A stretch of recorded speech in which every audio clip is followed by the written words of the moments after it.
Kintsugi, a arte japonesa de encontrar beleza na imperfeição. Quando as cerâmicas ou qualquer outra peça quebra no Japão, tem-se o hábito, o costume de reparar e reconstruir essa porcelana com uma cola, uma tinta dourada. Isso faz eles lembrarem o quanto o mundo é imperfeito e o quanto é necessário você superar estas adversidades. E você tem encontrado beleza nas suas cicatrizes e nas suas dores, sejam elas físicas ou emocionais? Bom dia, então, Dan. Obrigado Bom aí dia, por Luiz. o nosso convite para realizar a entrevista. E seja bem-vindo aí ao nosso projeto Cultura Oriental, sendo que é um projeto aí com o apoio da Prefeitura de São Caetano do Sul e incentivo da Lei Federal Aldir Blanc. E nosso objetivo aqui é integrar o que tem de melhor da cultura ocidental com o que tem de melhor da cultura oriental. E aí, pelo fato de nós ocidentais muitas vezes deixarmos de lado a cultura oriental, nós acabamos perdendo uma parte aí do todo que a gente poderia usar, que no caso seriam as coisas boas que os orientais, ou mais especificamente os japoneses, podem nos ensinar, certo? Então, eu gostaria que você se apresentasse aí para o pessoal, nesse nosso episódio, entrevista de hoje, que é a arte no Oriente. Perfeito. Bom, meu nome é Danilo Yamamoto, sou artista visual, designer gráfico também, mas me descobri como artista oficialmente de uns anos para cá, de alguns poucos anos para cá. Boa parte dessa experiência vocês acompanharam de perto, pelo menos aqui falando com o Luiz, com o Julian, provavelmente com o Júnior está aí perto ou vai acompanhar depois também. Foi um processo muito longo de autoconhecimento, de autodescoberta, processos de busca interna mesmo, ao qual me fez sair da carreira de publicitário, ao qual eu sou formado, né, há mais de 10 anos aí na formação de publicidade, e migrar totalmente a minha vida para a área artística. Então, de pelo menos uns 4 a 5 anos para cá, venho dedicando meu tempo, meu espaço e minha arte à expressão artística. Boa parte dessa expressão artística está ligada a muita espiritualidade, e sim, e o tema oriental, ele faz parte do meu vocabulário artístico, mas por muito tempo eu neguei isso, né? As minhas origens japonesas me traziam um pouco de receio, né?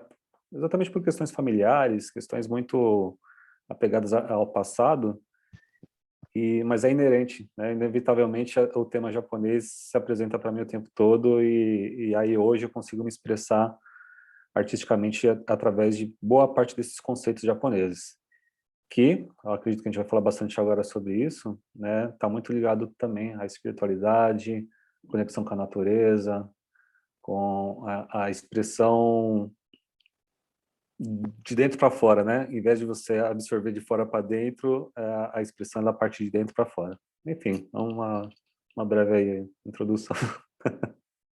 Então, continuando nessa introdução, você já tocou em alguns tópicos aqui, mas quais seriam as principais diferenças entre a arte praticada no Oriente para a arte praticada no Ocidente, na sua opinião? Tá. Bom, a arte no Oriente, assim, eu não sou um especialista para, nossa, falar e conceituar profundamente, mas eu posso dizer pela minha experiência e pelo que eu sinto com relação às práticas orientais de arte, é que elas estão muito mais conectadas com o que é natural, com os movimentos da natureza, está muito mais conectada com a expressão do equilíbrio, né? O Zen, por exemplo, ele vem muito disso, né? De observar o entorno e aplicar esse movimento na sua expressão, seja ele na pintura, seja ele nas artes marciais, seja ele na alimentação, no estilo de vida, né? Então, a arte oriental, no meu ponto de vista, ele está muito mais sintonizado com o todo, e naturalmente a parte interna, porque nós fazemos parte do todo, do que qualquer outro tipo de expressão, né? Ela não tem a intenção de ser pop, não tem a intenção de ser popular, de ser aceita, ela simplesmente é. A diferença com a arte ocidental, que eu, assim, é lógico que eu não estou generalizando, né? Mas a arte ocidental, se você pegar o contexto histórico desde do Renascimento e antes disso, com todas as expressões artísticas, ela passa por esse momento de olhar para a natureza também, mas a partir do Renascimento, né, que é aquele grande movimento artístico na Europa, o homem se torna o centro disso tudo, né? O homem se torna a principal questão. E a partir disso, então, a gente tem uma expressão totalmente focada nas questões humanas e se desconecta um pouco da natureza. E hoje em dia, com a arte popular, a arte cultura pop e tantas outras expressões ocidentais, eu acho que elas se distanciam um tanto do Oriente, da arte oriental, exatamente por essa questão de cada vez mais buscar popularidade, visibilidade, né? A gente tem aí, por exemplo, sei lá, falar de Romero Brito, não sei se cabe falar aqui, mas a gente tem muito mais arte para se vender do que arte para se sentir, né? Eu acho que no Oriente a gente está muito mais no lugar do sentir, daqui no Ocidente está muito mais do ser, né? Do ter. Enfim, eu acho que essa é a grande diferença ainda sobre as duas vertentes aí de arte. E apesar do nosso tema principal hoje ser a arte no Oriente, a gente sempre escolheu para cada uma das entrevistas, cada um dos episódios, um termo em japonês para representar aquilo, né? Aquele tema principal. E o termo japonês que a gente escolheu para representar a arte é o kintsugi. E você acabou fazendo uma pesquisa bem legal sobre o kintsugi, tem até algumas obras aí de kintsugi. Explica para o pessoal o que é esse conceito, se você puder mostrar alguma foto também, algum rascunho, alguma coisa assim, seria legal. Perfeito. Então, o Kintsugi, ele é praticamente uma filosofia, né? É uma arte baseada numa filosofia. Essa filosofia, a qual ela diz que está muito ligada à temporalidade, onde nada nada é perfeito, né? Você aceita a imperfeição, aceita a temporalidade, e você, na verdade, enfatiza essas questões, né? Você, através do Kintsugi, você dá um novo valor para essas rachaduras. Enfim, o Kintsugi é basicamente aquela técnica de você restaurar uma porcelana com uma laca, né, natural e ouro, né? Então, aqueles vasos antigos, rachados, onde você vê um fio de ouro, aquilo é o Kintsugi. Ele muito se baseia na cultura wabi-sabi, né? O wabi-sabi, ele é exatamente esse espírito da aceitação da temporalidade, né? O wabi-sabi, ele olha para o todo e vê a beleza na antiguidade, no envelhecimento, no torto, no esquisito, mas no sentido muito de compreender toda a história que aquele objeto tem, toda a história que aquela pessoa também tem, entende? O wabi-sabi, eu li uma vez que esse conceito do wabi-sabi, ele surge lá nos tempos zen, budistas, há muito tempo atrás, quando os monges, em suas cerimônias do chá, eles usavam aqueles acessórios super sofisticados da dinastia chinesa, né? Porque toda a cultura budista, ela vem da China para o Japão, e o Japão introduz essa cultura, enfim, essas práticas zen são feitas pelos budistas ali né, naqueles templos. Enfim, eles usavam esses acessórios adornados de ouro, esses acessórios totalmente produzidos pela dinastia chinesa, e um monge específico, ele questionou isso. Ele começou a usar acessórios dos camponeses, que eram xícaras e bules muito mais antigos, muito sujos, tinha um aspecto de usado, né? Não tinha aquele aspecto todo sofisticado.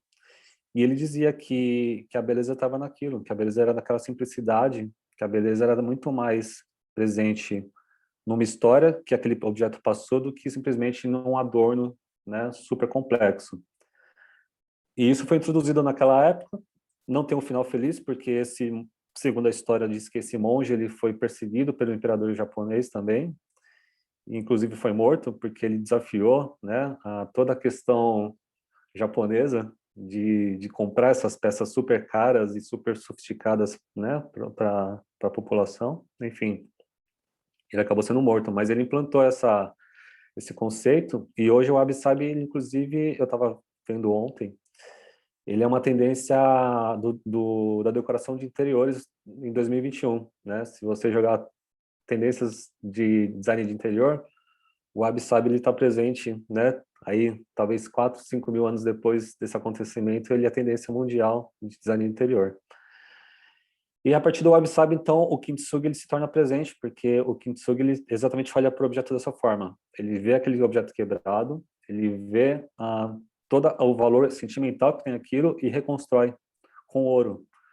E o ouro, ele dá esse outro novo valor para o objeto. O objeto se torna uma coisa única, né? Ele não existe um objeto com aquelas rachaduras, assim como nossas histórias também. A gente passa por certas situações na vida as quais se nos tornam únicos, né? Então, o Kintsugi está muito relacionado a isso. Bom, no meu trabalho, eu pego esse conceito e aplico em objetos, né? Eu ainda não reconstruo objetos porque não existe essa necessidade, mas estou muito disponível para fazer isso. Porém, eu pego exatamente esse conceito e apliquei em dois projetos muito interessantes. O primeiro foi o das onças, né? O Jaguar Parade de São Paulo, que aconteceu ano retrasado aqui. Foi uma grande exposição, a maior exposição da América Latina de a céu aberto. E eu customizei 2 onças, uma delas foi com esse tema do Kintsugi, né? Então foi uma onça toda preta, lindona, com as rachaduras douradas, a qual foi depois arrematada em leilão. Foi uma das onças mais valorizadas no leilão. Fiquei muito contente com isso. E posteriormente fiz um trabalho também numa parede de um cliente, no qual eu cobri toda a parede lateral do ambiente dele com essa textura também do Kintsugi. Lá nesse ambiente ele teve um conceito bem interessante, porque ele recebe o sol, essa parede é a única parede que recebe sol no apartamento. Dessa forma, ela absorve essa energia através dessas frestas douradas. Então, o Kintsugi também tem essa questão de que, através dessas pequenas frestas da rachadura, é por onde entra a luz. Então, se você tem, né, essas questões de aceitar suas dificuldades, seus problemas, enfim, eu sei que não é fácil, ainda mais hoje, né, diante da pandemia que a gente está vivendo e tanta gente perdendo parentes, perdendo queridos, é a partir, talvez, dessas dores que a gente consegue se fortalecer, né, é a partir dessas dores que um fechinho de luz pode entrar e iluminar alguma coisa dentro da gente. Então, eu vou compartilhar aqui a tela aqui do Instagram, onde estão os trabalhos concentrados e organizados, tá? Uhum. Então, aqui é possível que a gente veja alguns outros trabalhos, enfim, mas o projeto Kintsugi, ele começa a partir aqui dessa exposição da onça, né? Enfim, esse foi o projeto inicial. Nesse projeto inicial aqui, onde ele foi aprovado, eu até apresento a questão do Kintsugi, que é nessa obra, a cicatriz representa a destruição causada pelo homem, né? E a gente estava vivendo exatamente aquela época da destruição da Amazônia. Enfim, a gente ainda está vivendo isso, mas aquela época estava muito intensa as queimadas. Então, esse projeto amarrado com a questão da onça, ele representa exatamente isso, né? As queimadas da Amazônia e a possível esperança de uma recuperação dessa natureza, né? Então, esse foi o conceito aplicado nessa obra aqui. E posteriormente ela ficou dessa forma aqui. Aqui foi o processo de pintura, né, num ateliê. E depois ela foi exposta lá no evento. Deixa eu achar uma foto mais interessante. Enfim, acho que dá para ver aqui bem, né? Ela ficou numa entrada de um hotel. Essa iluminação eu achei que ficou muito, muito coerente, muito bonito assim a presença dela. Então essa foi uma das onças, né? E posteriormente eu fiz esse outro trabalho aqui na parede, no mesmo tema do Kintsugi, que foi uma obra ao qual eu também gostei bastante, né? Uma grande parede aqui. Aqui dá para ver melhor. Também com o mesmo conceito nesse ambiente né, de decoração interna, do design interno aqui do espaço. Bem legal. E você já explicou para a gente um pouquinho como a gente poderia aplicar isso na nossa vida e o simbolismo. Então, você acredita que teria conexão com outro termo em japonês, que é o Nanakorobi Yaoki, que é a questão da resiliência, que vem lá do monge Bodhidharma, né? Que em japonês a gente chama de Daruma, que é o conceito de cair 7 vezes e levantar-se 8. Sim. Esse conceito, ele tem muito a ver com a filosofia Zen, né? A filosofia totalmente como se disse, de você dar permanente, de você entender o movimento das coisas, né? Assim como o bambu, ele entorta e depois ele volta para o lugar dele, né? A resiliência é algo que na filosofia japonesa está super presente em todos os pensamentos, né? O kintsugi, por exemplo, é exatamente isso. Você, por mais que o vaso tenha quebrado, eu não sei se você quebrar 7 vezes, você vai conseguir reconstruir ele 8 vezes. Mas uma única vez que você tem aquela situação, com certeza você tem um olhar de aceitação, de resiliência e de recuperação daquilo que ele era. Só que ele não volta como era antes, né? Ele volta com uma mudança, ele volta com um novo movimento, um novo estado. Então, sim, se cair 7 vezes, você vai levantar 8, porque o movimento não pode parar. Inclusive, no Wabi-Sabi, a, a não aceitação não existe perfeição no Wabi-Sabi, né? Eu estava estudando ontem, inclusive também, que o Wabi-Sabi ele tem essa visão da perfeição de uma forma que se você alcança a perfeição, você chegou ao todo, né? Você chegou ao fim. E o fim representa a morte, né? Então, se você está nessa busca da perfeição, você não está aceitando a beleza das mudanças, né? Você está deixando de olhar É como se estivesse negando a vida. como se estivesse negando a natureza, né? A natureza está em transformação constante, né? E nada é permanente. Então, o aceitar essa mudança é exatamente cair e levantar o tempo todo. É esse movimento da ciclicidade também, né? Aí a gente vai para outros pensamentos mais ocidentais. A ciclicidade, ela é exatamente isso, esse sobe e desce, né? De aceitar esse movimento, né? E dentro da sua arte, a gente também tem bastante simbolismo referente a animais. Isso é muito presente dentro da cultura japonesa, né? Então, o Sim, dragão tem um simbolismo, as carpas têm outro simbolismo. E aqui no Ocidente, uma das coisas mais marcantes é a gente ver as tatuagens das pessoas, né? Que gostam muito de carpa, dragão ou ideograma japonês. Você poderia explicar um pouquinho para a gente, por exemplo, das carpas, o simbolismo que tem? claro. É engraçado porque isso é exatamente uma coisa que depois que o Japão se abriu para o mundo, né? Ali depois da era Meiji, se eu não me engano, e enfim, e teve toda aquela nacionalização capitalista japonesa, boa parte dessas artes foi para o mundo todo e encantou o mundo, né? Não só a tatuagem, como também as pinturas japonesas, elas influenciaram grandes artistas como, enfim, por exemplo, Rembrandt, né? Influenciou uma série de artistas aos quais eles levaram a cultura japonesa na sua pintura. E os animais fazem parte exatamente dessa representação da natureza em forma energética, entendo eu assim. Por exemplo, a carpa, ela representa essa insistência, né? A carpa ela é aquele peixe que sobe o rio para poder, né, se reproduzir. Então, ela luta contra a correnteza. E existe uma lenda no Japão que as carpas, quando elas alcançam o topo da montanha, tem uma montanha específica lá que eles conceituam essa história, e quando ela alcança o topo da montanha, é a ascensão dela, ela se transforma num dragão, né? Então, a carpa ela passa a vida inteira, não a vida inteira no sentido de chegar à morte, mas a experiência dela é dessa busca, né, contra a correnteza, e quando ela alcança essa iluminação dela, ela se torna esse dragão, né, um dragão poderoso, o qual tem toda a sabedoria, né, da experiência da carpa. E sim, eu utilizei a carpa em alguns projetos. Deixa eu ver se dá para ver aqui, vou compartilhar de novo. A carpa, eu acho que tem um simbolismo muito lindo na questão do movimento das águas, né? Porque ele, dentro de uma visão agora ocidental, as águas têm a ver com as emoções, né?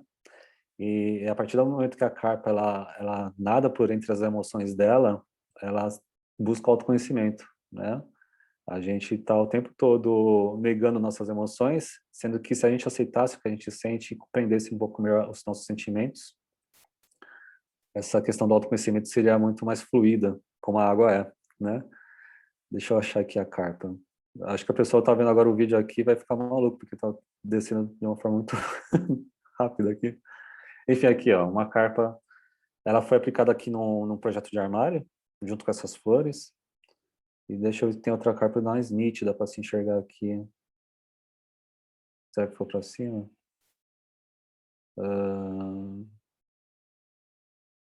Nossa, nem eu sei onde estão os trabalhos aqui direito. É muita coisa. Carpa, carpa, carpa. Enfim, né? Vamos ficar com essa carpa aqui mesmo. Não só a carpa também, como os outros animais, como o tsuru, né? O tsuru também tem todo um simbolismo no Oriente. Posso falar um pouquinho de tsuru também? Sim, sim. Eu ia te perguntar exatamente isso agora. Dentro, né, de uma das principais artes japonesas que a gente tem, que mais fascina aqui o Ocidente, é os origamis, né, que são as dobraduras, que tem toda uma proporção geométrica também, né? Tem até matemático que passa a vida inteira estudando os origamis. E aí é inegável que o origami mais famoso que tem é o Tsuru. Então explica pra gente qual é a simbologia e tudo mais, porque tem até algumas pessoas que quando estão doentes lá no Japão, as pessoas fazem acho que é 100 ou 1000 Tsurus, uma coisa assim, para Perfeito. presentear. E explica pra gente. Bom, o origami, na verdade, ele não tem, pelo que eu conheço, ele não tem uma datação de origem, né? O origami ele foi uma prática transmitida verbalmente, né, na cultura japonesa. Então, não existem grandes registros da origem. Existem alguns livros originários, né, lá atrás, no passado, que ensinavam os origamis, mas não existe exatamente a origem. E o origami ele surge a partir do momento que o papel se torna mais acessível no Japão, né? O papel, a princípio, ele era muito restrito às dinastias, aos nobres. Ele foi se popularizando aos poucos, né? E aí, a partir disso, o origami foi se popularizando também. O tsuru, que é esse pássaro aqui bonitão, tem características muito específicas, como a crista vermelha e as asas com detalhes pretos e o pescoço preto. Ele é um animal sagrado no Japão e em boa parte da cultura oriental, na China também. Ele era considerado um pássaro sagrado que tinha conexão com o divino, né? Ele acompanhava os monges tibetanos em suas meditações, então ele era um animal muito presente nas regiões montanhosas, tanto da China, do Tibete e da região ocidental. E ele simbolizava exatamente essa conexão com o divino. Ele também simboliza a união, né? Simboliza porque são pássaros que viviam em casal durante a vida inteira, né? Diferente de muitas espécies de pássaros, são quais eles basicamente se encontram para acasalar e, enfim, depois as suas crias são geradas basicamente pela mãe. Os tsurus, eles viviam basicamente a vida inteira juntos, né? Então eles são símbolo de união, esse símbolo também de prosperidade. No meu trabalho, eu uso exatamente esse conceito da prosperidade atrelado à pintura, né? Tem outra pintura aqui também que foi feita em outro ambiente. Particularmente, esse valor da prosperidade, eu enxergo ele num âmbito muito mais, não prosperidade financeira, mas uma prosperidade espiritual, né? Ele traz essa visão desse alçar voo para o alto, que é exatamente onde está a nossa divindade, né? Simbolizando essa busca pelo autoconhecimento. Então, a história do Grou e do Tsuru, por exemplo, tem uma história muito impressionante, que durante a Segunda Guerra Mundial, depois da Segunda Guerra Mundial, muita gente ficou afetada pelos efeitos da bomba atômica, né?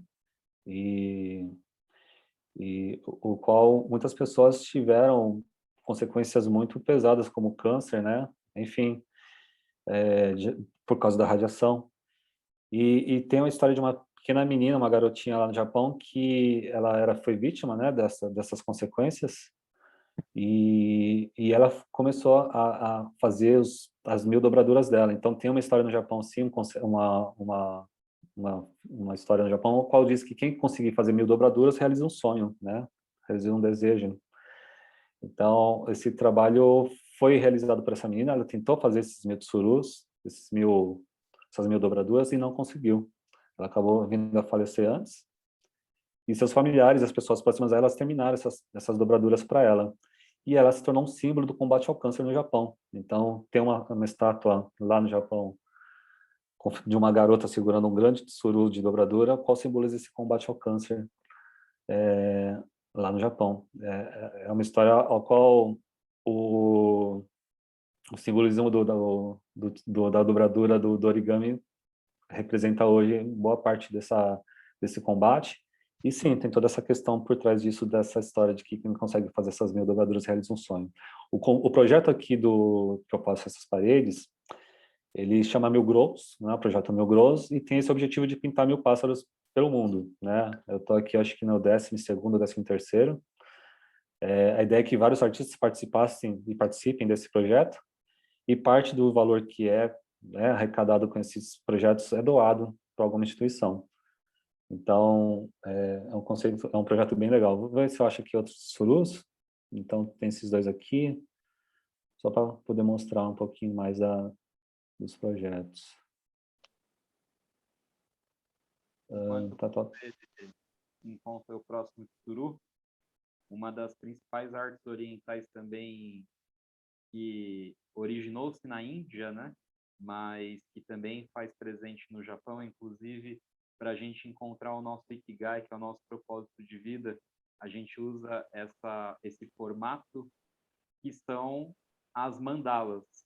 Então, se você quiser aproveitar, já pode ir nos explicando também, nos ensinando os conceitos por trás das mandalas. Perfeito. Bom, as mandalas,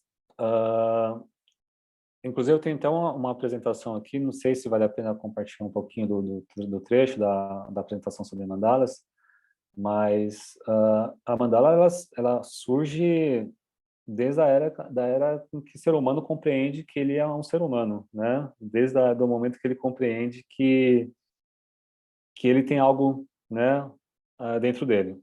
Por exemplo, deixa eu mudar de tela aqui. Tá vendo aqui a tela azul? Não, tá branco com risquinho. Então, peraí que o compartilhamento é diferente aqui. Deixa eu ver aqui agora. Deixa eu voltar para mim e compartilhar essa tela aqui. Acho que agora foi, né? Agora foi. Então, quando a gente fala mandala, o termo mandala, ela basicamente significa círculo sagrado, né? O grande círculo sagrado. E a gente pode encarar como as grandes manifestações passadas, como uma grande mandalas, né? O Stone Age, por exemplo, esse grande círculo de pedras ao qual eles foram criados para se cultuar as estrelas, para se observar as estrelas e entender o universo, é uma grande mandala, né? Opa, peraí, fiz besteira. Então, a mandala, como você disse anteriormente, ela surge na Índia, o termo mandala, né? Não que a mandala surja lá, mas o termo, o nome mandala, né? Ela tem essa origem nos Rig Vedas, né? O Rig Vedas são aquelas coleções, e você, Luiz, pode me corrigir, mas são coleções de cantos, né? De cantos e ritualísticos, os quais eles reuniam esses cânticos em livros, né? Em livros e se encontravam para ritualizar, e eram chamados de mandalas, essas coleções de cantos. Então, está aqui, usados em rituais védicos do hinduísmo. Então, a primeira grande mandala graficamente representada é essa mandala de Navagraha, a qual representa essas entidades, né, esses deuses, e cada um tem seu significado aqui, cada um tem seu simbolismo, e a mandala surge nesse contexto, principalmente o termo mandala.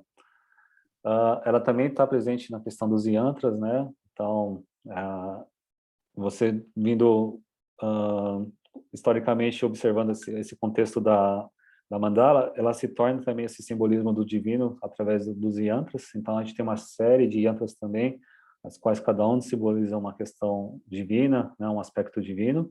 E dentro desse desenho aqui, cada traço, cada volta, cada curva, cada paralela, linha paralela, enfim, cada elemento ali tem um significado, né? Então, isso é interessante, porque no Ocidente, a mandala está muito ligada ao aspecto da espiritualidade. Quando ela vem para o Oriente, depois a gente vai chegar nesse assunto, ela perde um pouco essa questão da divindade e se torna uma questão mais da nossa divindade. Enfim, vamos lá. Os próprios sincronários, né, é um tema com o qual a gente também tem familiaridade e eu curto muito pessoalmente. Ele também é uma grande mandala, né, a forma de contar o tempo, né, dos povos antigos através desses grandes círculos, né, e inevitavelmente a gente cai nas mandalas tibetanas, né. As mandalas tibetanas, ela, acima de tudo, tem essa questão da transitoriedade, da paciência, da aceitação. Uma coisa muito interessante que eu vim a descobrir depois com os cursos de mandala é que também ela faz essa distribuição energética pelo mundo. As mandalas tibetanas são construídas com areia, né? Essa areia colorida. Não sei se dá para perceber aqui na foto, mas os monges eles ficam com um pedacinho assim, é uma ferramenta que ele vai raspando pequenas peças de areia concentrada com cores diferentes e ele vai construindo isso. Então, essa areia vai escorrendo por essa peça e ele vai desenhando. É incrível, assim, o trabalho que eles têm. E são semanas de trabalho, né? Incansavelmente. Eles ficam diretamente meditando e trabalhando nessas mandalas. As mandalas tibetanas, elas representam essa questão da divindade, né? Então, você tem aqui várias camadas ao qual aspectos divinos são representados aqui, grandes templos, né, divinos, e eles fazem esse trabalho meditando o tempo todo, né, vibrando coisas positivas, vibrando questões para o mundo. Então, quando a gente fala de distribuição energética dessa mandala, é que quando eles terminam esse trabalho todo, que levam semanas, e é incrível, eles simplesmente limpam isso com um rodinho assim, junta tudo, vira uma montanha de pó, e não é descartado. Eles são jogados nos rios, né, nos grandes rios da região, e essa areia, com essa carga energética a qual eles vibraram, é distribuída para o mundo através da água, né? Mais uma vez, o simbolismo da água é colocado aqui na cultura oriental.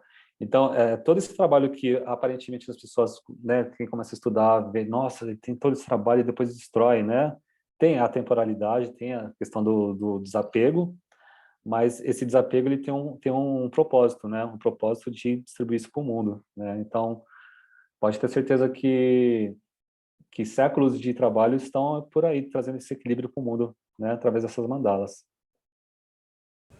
Você está assistindo Cultura Oriental. Então, vamos lá.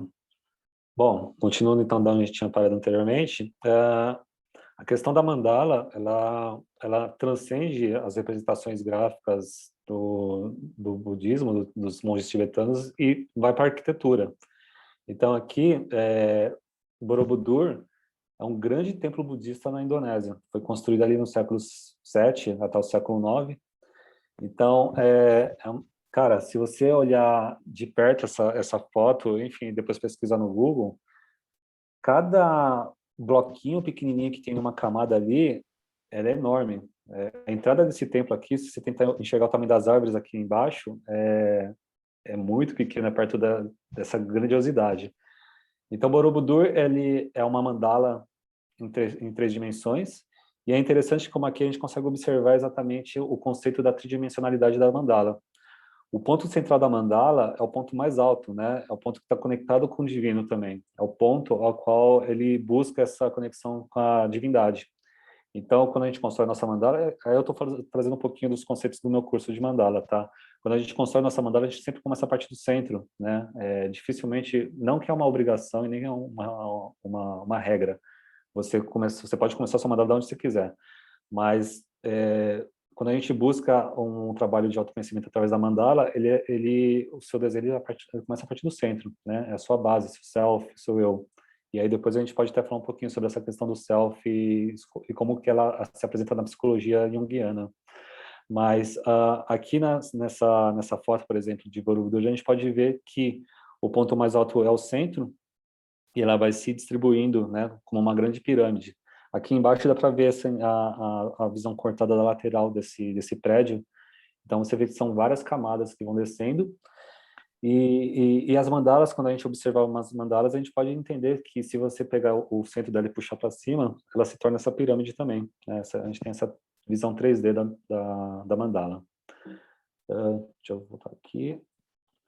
Bom, as mandalas também se apresentam depois no Ocidente através das rosáceas, né? Nas grandes igrejas, templos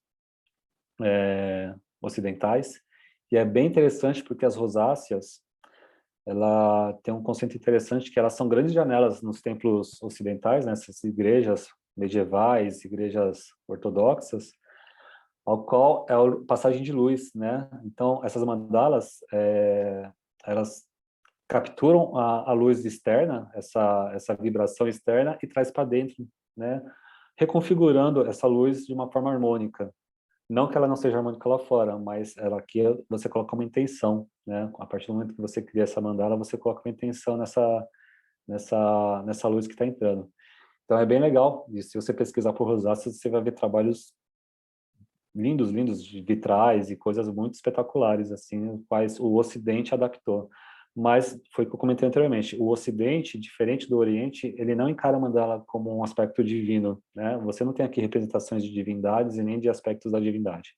Você tem aqui uma busca de um aspecto muito mais estético do que energético. Certo? É isso, basicamente, na mandala. Depois eu falo um pouquinho sobre a questão da mandala como self, né? A nossa relação com a mandala, ela acontece desde na barriga da mãe, né? O grande círculo, com o qual a gente primeiro tem um contato, e depois a gente pode falar sobre o círculo, né? Que a prática budista também de fazer o círculo é bem interessante. É a partir da barriga da mãe, né? Essa nossa conexão com o círculo. E, posteriormente, ela está ligada também à geometria sagrada. Então, a gente acaba entrando em outros temas aí que aí o Ocidente traz essa visão, né? A partir do Jung, com a geometria sagrada, com proporção dourada, enfim. Tudo isso tem a ver com as mandalas. Então, aproveitando que você já engatou o próximo tema, dentro do budismo, da arte japonesa, a gente também tem o termo Enso, que é quando um monge ele faz um círculo de forma livre através de um pincel de caligrafia, né, que é a caligrafia a arte Shodo. do Shudo, né?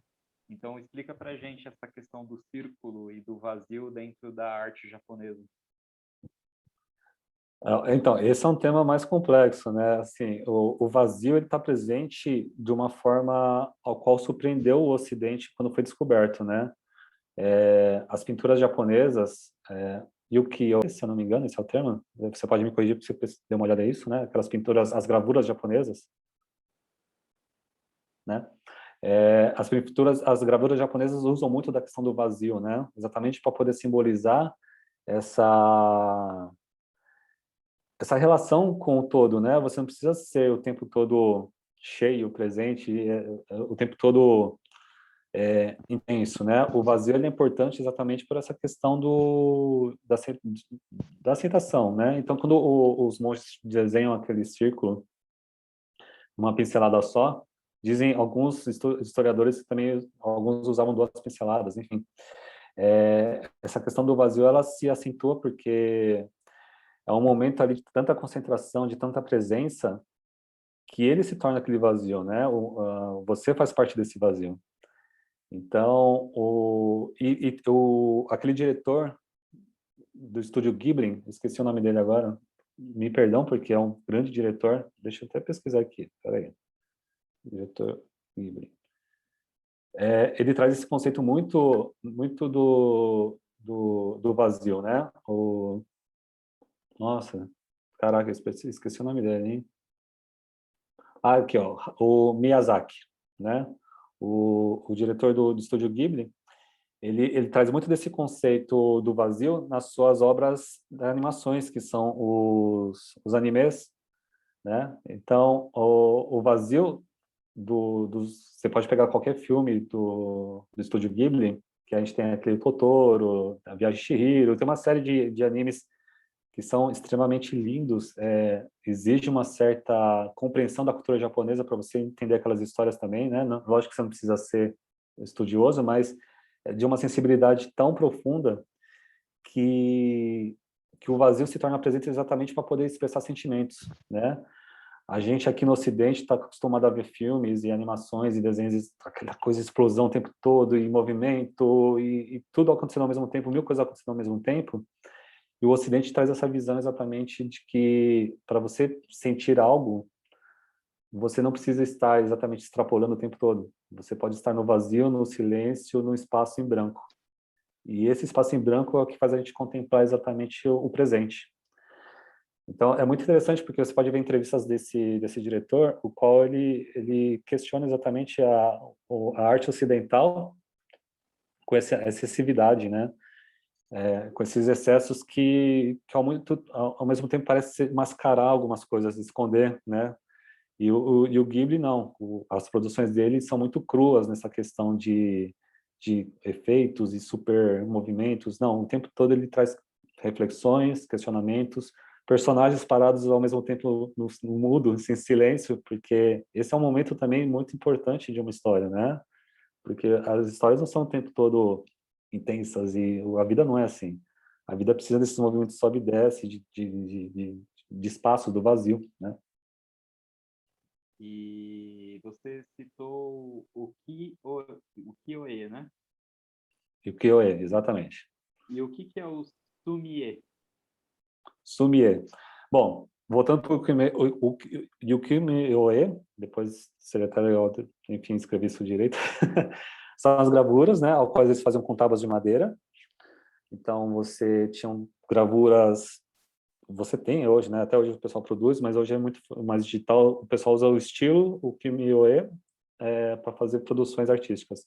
Mas a origem disso é através de tábuas de madeira, então, o qual o artista fazia várias matrizes, e cada matriz tem uma cor específica. Então, ele ia entintando o papel em várias camadas até criar aquelas obras lindas.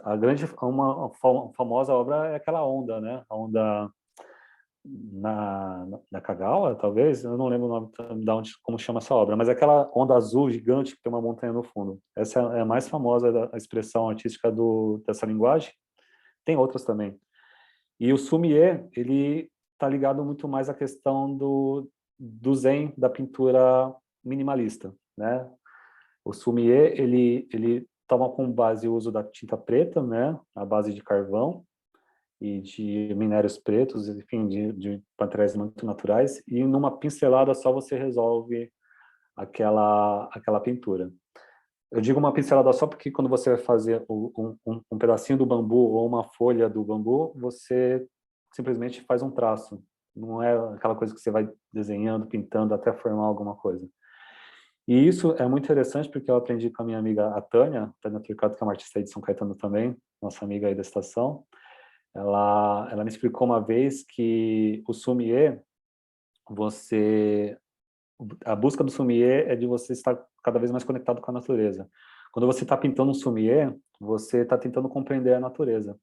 E o sommelier no Zen é muito disso, né? Eles observam a natureza, os monges, né? Quando eles desenvolveram essa técnica, é observar a natureza e sentir com ela o movimento dela.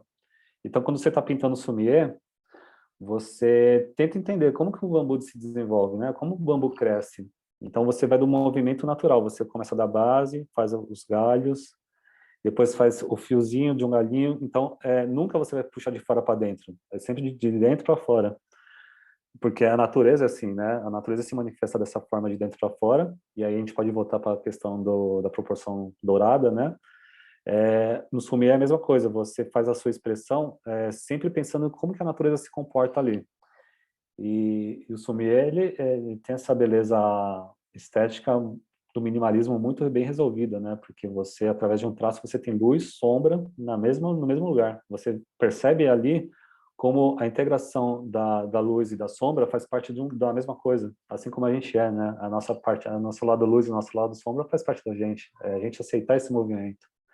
Então, o Sumie tem muito disso, é uma técnica muito, muito linda. E você citou já algumas vezes durante nossa entrevista, nosso bate-papo, até inclusive o desenho A Viagem de Chihiro. Quando a gente bate o olho num desenho japonês ou num mangá, né, que seria a revista em quadrinhos japonesa, a gente já tem certeza que ela é do Japão devido os traços, o tamanho do olho e tudo mais. Você poderia dizer por que que tem essas particularidades de tamanho do olho bem grandão, nariz pequenininho? Então, isso é engraçado.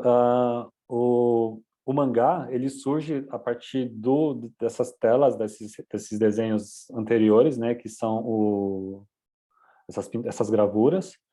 E o mangá, ele surge exatamente quando se populariza isso, né? Então, as histórias que eram contadas em quadros, a partir de um certo momento, elas são contadas em quadros menores, muito mais simples, né?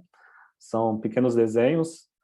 E se você pesquisar a história do mangá, é legal que você vê pinturas onde tinha um personagem, toda a caligrafia do lado contando a história, né? Então isso vai evoluindo até se tornar os que a gente conhece hoje do mangá. Cara, os olhos são a janela da alma, né? Então, para os japoneses ali expressar os sentimentos através dos olhos, e isso eu acho que é um pouco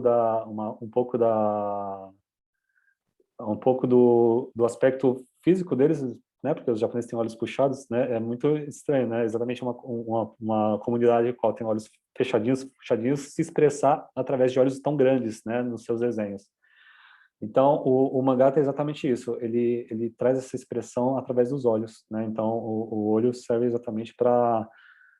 Você pode perceber, no mangá, o olho é a principal ferramenta de expressão. Então, quando o personagem está com o olho fechadinho, riscadinho, ou ele está triste, ou ele está nervoso, ou quando ele está com o olho muito aberto, ele está atento. Então, é a principal ferramenta de expressão ali do mangá.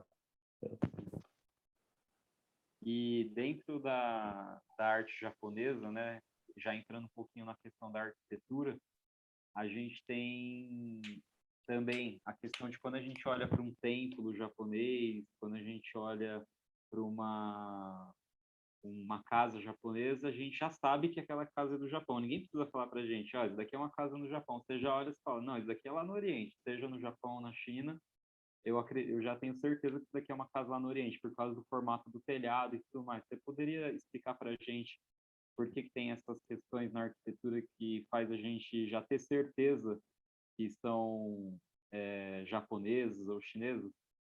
Sim. Assim, não sei se eu consigo explicar exatamente, né? Mas tem alguns conceitos o qual a arquitetura se baseia, principalmente na questão da natureza. Boa parte dos elementos da arquitetura oriental é com elementos naturais, madeira, papel, folhagem, enfim, são elementos os quais a construção japonesa se aproveita, né? Se usa disso.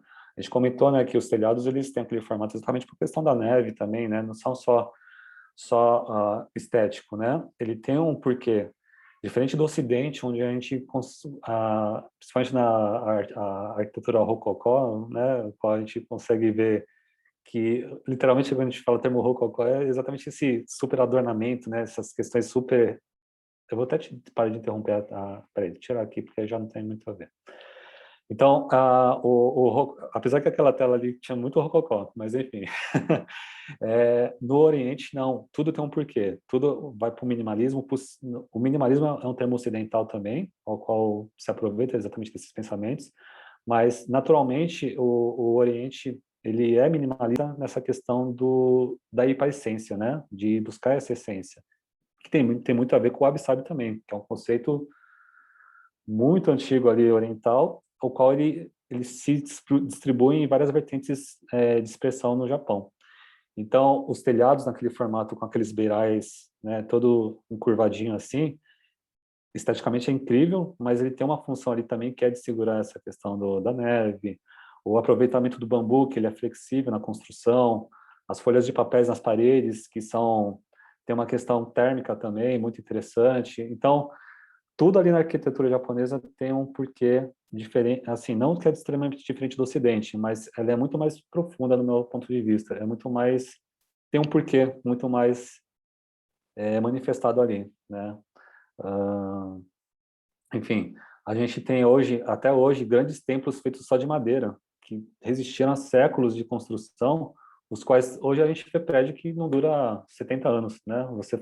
A gente mora hoje em casas e prédios de 20, 30 anos que está tudo rachado já, né? E existem construções milenares ali, as quais são feitas de madeira, que estão de pé até hoje, são referências de arquitetura até hoje. Eu não lembro o nome, mas os japoneses também, e não só os japoneses, mas os chineses, isso já é uma questão oriental, que a construção não existe cimento nem prego, é tudo encaixado, né? É uma perfeição, e aí a gente fala de perfeição no sentido de equilíbrio, uma perfeição tão grande que os encaixes, eles se mantêm eternamente, assim, não eternamente também, lógico, mas, cara, funciona muito mais do que um prego e um cimento, né? É muito interessante, é muito bonito isso. E aí, dentro da arquitetura também, a gente tem uma questão muito marcante lá no Japão, que são os jardins. Tanto o jardim mais shintoísta, digamos assim, que é os jardins japoneses, né, com toda aquela simbologia, mas a gente também tem os jardins zen. São aqueles jardins que, na verdade, você chega e fala, não, isso aqui não é um jardim, cadê as plantas e tudo mais? É as areias ali, né, com o rastelo que o monge usa. Você poderia explicar um pouquinho dessa simbologia dos jardins lá no Japão? Cara, eu acho os jardins japoneses, esses jardins de pedras e areia, incrivelmente contemplativos, são lindos. Esses jardins, eles normalmente possuem poucos elementos, né? Normalmente é uma pedra ali que representa o castelo, e talvez outros elementos que representam alguns animais ali, ou uma outra pedra que pode representar um tsuru, outra pedra que pode representar uma tartaruga, e todos esses animais têm um porquê daquele local. Assim como as poucas plantas que são usadas também nesses jardins também tem um simbolismo, né, tem um porquê. Mas o que eu acho mais incrível é que na base, né, onde estão esses elementos, é uma base de areia, né, exatamente. Uh, e essa areia, ela simboliza os movimentos da onda, das águas, né? Então, se você observar, então simplesmente não são só questões geométricas e gráficas ali aplicadas. Tem uma questão energética. Você pode perceber que em volta da pedra, eu acho que sempre, eu acho que é uma regra, inclusive do jardim, de você contornar essa pedra com um movimento circular, porque é exatamente esse movimento que a água faz quando cai uma pedra na água, né? Se você jogar uma pedra, essa onda, essa propagação, ela é em forma circular. Então, o Zen, ele vem exatamente observar esse movimento e aplicar isso e congelar esse momento no jardim, né? Isso é lindo demais. Imagina você poder ver um jardim que está do mesmo jeito há 200 anos. Tem um templo lá no Japão, né, que é um desses jardins, que ele está lá, ele está intacto, ele serve para contemplação, as pessoas vão lá, meditam, enfim, é um templo que foi mantido esse jardim, ele está lá, se eu não me engano, faz 150, 200 anos que ele está lá intacto, e é exatamente essa beleza da atemporalidade das coisas, né? É de você poder observar isso, sentir, compreender e depois ir, né? Porque a beleza está nisso, de você observar, sentir e deixar ir também, né? Então, esses jardins japoneses são... E a prática disso também, então hoje no Ocidente a gente tem, né, aqueles jardinzinhos pequenininhos que as pessoas compram para poder praticar. É uma prática, né, meditativa, mas particularmente acho que não se compara você estar presente em um verdadeiro jardim ali, com aquela grandeza de jardim que foi trabalhado de uma forma tão concentrada, porque também criar aqueles jardins ao qual você não deixou uma marca de pé, né? Você constrói aquilo tudo ali e não tem uma marca de pé, porque tem todo um pensamento, uma construção ali, o qual o artista se abstrai e deixa só a obra ali. É lindo, cara. Você imergir nesse mundo dos jardins é muito legal. E aí também tem a questão de que muitas das artes orientais, elas dizem respeito à concentração, né? Por exemplo, a cerimônia do chá, o próprio Kado, né, que são as ikebanas. Você poderia explicar para a gente a importância da concentração nessas artes? Porque dá a entender que é como se fosse quase que uma meditação fazer aquela arte, né? Cara, então, a arte, e foi uma coisa que eu vim a descobrir, né, com tantos estudos de autoconhecimento aí na Estação Brasil, e, enfim, a gente entende que a arte é uma manifestação do nosso ser, né? Quando a gente fala de arte, o estado da arte e do ser artístico, a gente está muito além do que é a fama, muito além do que é a, a, a, a coisa pop, né, popular, de que a arte tem que ser bonita, tem que ser perfeita, tem que ser aquela coisa, né, ao qual todo mundo vai admirar. Não, a arte é uma manifestação do nosso eu. A arte parte de dentro da gente. E como é que você vai se manifestar se você não estiver concentrado? Como é que você vai trazer algo de dentro de você se você não tiver, ao menos, presente, né? Então, dentro da cultura oriental, essa questão da paciência, de estar presente, do equilíbrio, ela é fundamental para qualquer manifestação artística. Seja ela na prática de artes marciais, seja ela, como você falou, na construção do ikebana, ou seja ela na pintura, a concentração, a meditação, e aí a gente fala de meditação, quando a gente fala de novo na questão do Ocidente, está muito ligado àquela de você sentar no chão, cruzar as pernas e fechar o olho. Meditação, na verdade, está muito mais ligado ao seu dia a dia, à sua prática diária de experiência, né? Você viver meditativo, né? Você viver meditação ativa, né? É você estar o tempo todo ali observando e deixando passar, observando e aceitando, observando e estando presente. Então, eu acho que o ocidental, né, e a cultura ocidental, ela tem isso muito inerte dentro dela já, né? É uma prática muito natural você fazer as coisas de forma presente.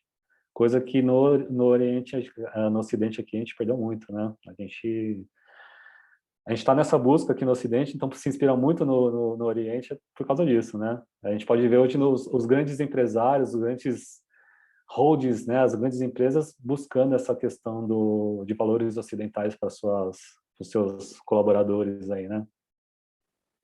E hoje em dia, na questão da arte contemporânea, a gente vê que uma das características da arte contemporânea é que ela não tem muitas regras, né? Não tem uma estrutura bem definida.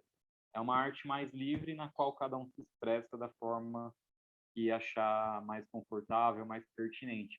Então a gente gostaria de saber quando que essas duas formas de arte elas se integram, assim, na sua opinião, do Ocidente e do Oriente.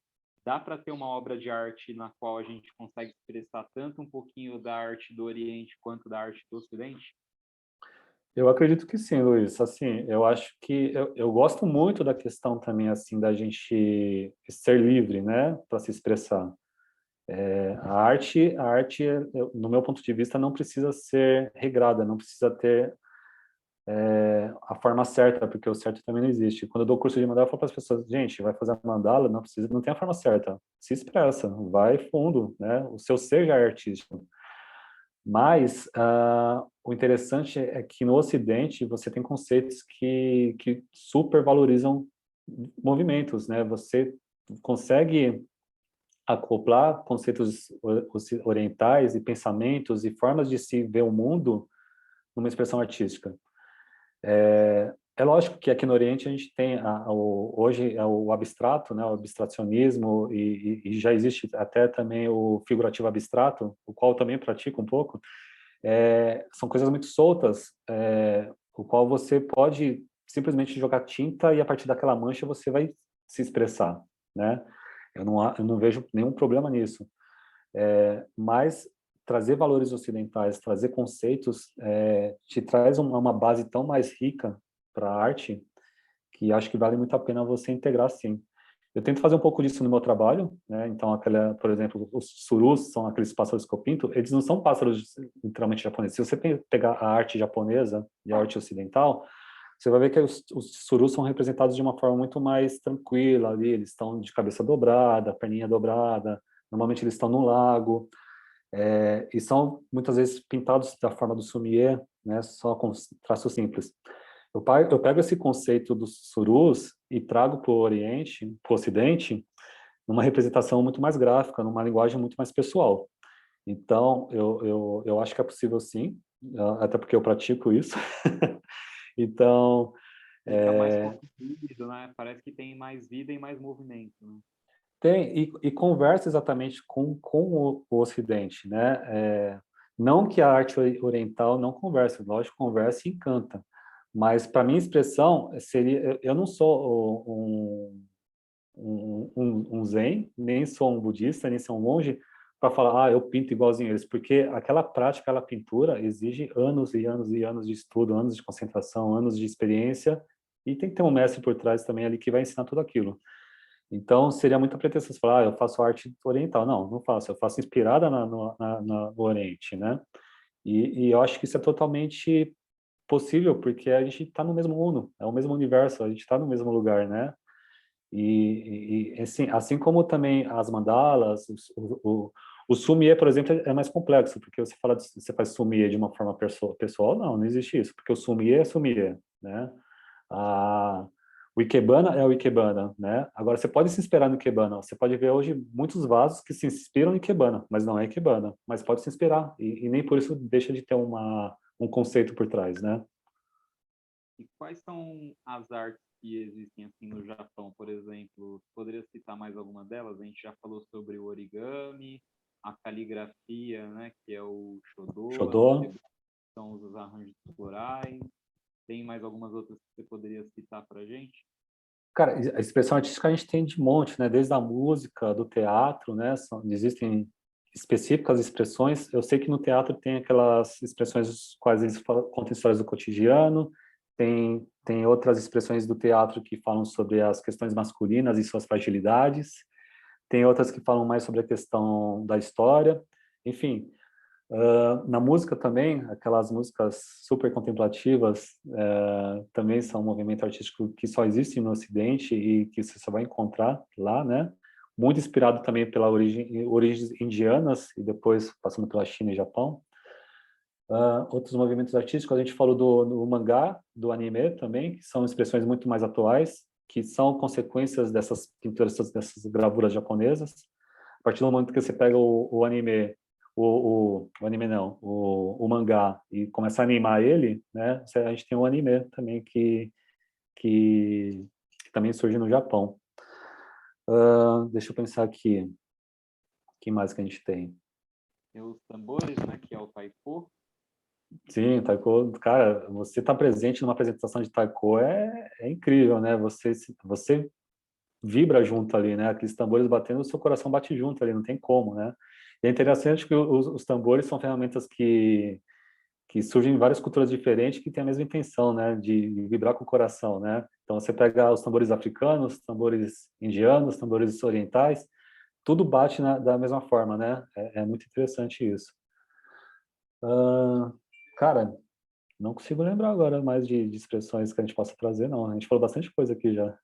Eu já ouvi falar também que na poesia tem uma estruturação específica no Japão, que é a poesia waka, que tem uma É certa verdade. Tem uma estrutura. arquitetura ali onde você escreve as palavras numa ordem que tem uma regra ali para ser um ata, né? Mas eu também não sou muito familiarizado. Assim, a minha expressão é muito mais visual do que escrita. E no cinema, a principal diferença, então, seria essa questão de que muitas vezes tem esse momento do vazio, da contemplação, dentro dos animes, por exemplo. Dentro dos animes, não. Dentro da produção do Ghibli, né? Do diretor do Ghibli.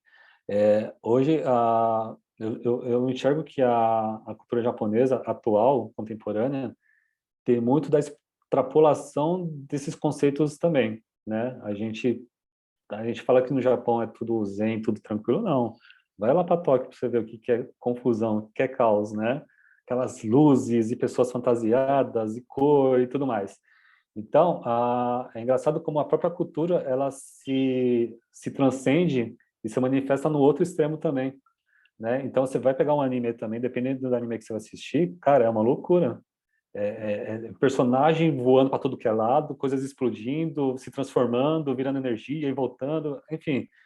É, eu acho que quando a gente fala do vazio na questão do anime, é muito bom se atentar na produção do Estúdio Ghibli, que ele é um artista, cara, que eu vi uma entrevista dele uma vez, que ele viu uma apresentação de uns estudantes japoneses que eles traziam uma tecnologia 3D para animação, o qual eles pegavam zumbis e faziam zumbis virar coisas assim que andava de ponta cabeça, andava com a cabeça restando. E o cara falou, cara, o diretor, né, o Miyazaki, é Miyazaki? Enfim, ele fala assim, isso é morte, isso não é vida. Cara, vocês estão fazendo aqui, não deveria ser mostrado para o mundo, porque isso não me inspira. Ele fala, eu tenho um amigo que tem dificuldades de se locomover, que tem problemas de locomoção, o qual isso se torna extremamente agressivo, né? Você tentar representar isso de forma artística, de levar isso para o mundo. A arte, ela pode ser usada de uma forma muito mais positiva, não é positiva, assim, mas muito mais consciente, né? Por que que você está fazendo isso, né? Então, esse vazio que ele traz para as produções, eu acho que é muito fundamental para a gente refletir. E Enfim. pegando uma das partes artísticas que a gente ainda não conversou, a parte das esculturas. Tem alguma particularidade lá no Japão, a parte, né, de esculturas, a parte mais plástica? Cara, eu sei que boa parte das expressões artísticas de escultura no Japão é feita em madeira, né? Então, cara, eu não sei se aqui no Ocidente existe alguma origem, porque eu sei que no Ocidente as esculturas surgem a partir do mármore, de grandes pedaços de madeira, qual o cara vai esculpindo ali, e você pode ver grandes esculturas de guerreiros japoneses, né? Guerreiros e de madeira, que é incrível, cara. Assim, eu não sei se tem um nome para isso, aí quem tiver depois assistindo e consumindo pode agregar, mas a escultura japonesa oriental, ela se baseia muito na questão da madeira. É bem bonito, é bem, cara, assim, é diferente você tocar numa obra de pedra e numa obra de madeira, né? A obra de madeira está viva ali, ela está envelhecendo, ela está, de alguma forma, se transformando ainda. E aí volta para a questão do wabi-sabi novamente, né? De você ver essa mudança do tempo numa peça e ver a beleza naquilo. Dificilmente você vai ver uma pedra envelhecer. Uma pedra é uma pedra. É um elemento que está ali estático já. A madeira não. A madeira ela começa lógico que você tem toda uma questão ali de proteção, de poder manter aquele material, mas a madeira ela escurece, ela se retrai, se comprime com a temperatura, ela é viva, né? E eu acho que isso na arte japonesa oriental está muito presente, essa questão de elementos mais naturais, né? E aí, por que que você acha, na sua opinião, que a espiritualidade é tão forte assim nas artes orientais? Cara, eu acho, assim, na verdade eu acho que não, eu tenho certeza que ela é fundamental, porque, assim, como a gente comentou, que a expressão vem de dentro para fora, a expressão ela é inerente do ser, não tem como você falar de você mesmo sem falar de espiritualidade, porque a espiritualidade não é simplesmente falar de Deus ou falar de uma divindade. A espiritualidade tem a ver com a sua verdade, com seus conceitos, com sua vibração e sua presença e seu propósito, né? Então, a espiritualidade, ela na arte oriental, ela está expressa desde simbolismos da divindade até de manifestações muito pessoais ali, muito internas, né? Então, cara, a não ser esses animes que a gente comentou agora, que são animes muito malucos, eu acho que qualquer outra expressão oriental, ela está totalmente ligada à espiritualidade. É que nem o Picasso, né? Quando o Picasso, quando ele está ele tem uma história que diz que o Picasso, quando ele está desenhando ali num café, rabiscando papel, uma pessoa chegou para ele e falou: "Eu quero comprar esse desenho. Eu quero esse desenho, né? Quanto que é?" Ele falou: "Ah, sei lá, trazer em reais aqui custa R$ 200.000. A pessoa, como assim custa R$ 200.000? Mas é um desenho pequenininho, não vale tudo isso. Ele falou, não é um desenho pequenininho, é uma história de 50 anos de experiência, que culminou nisso aqui, né?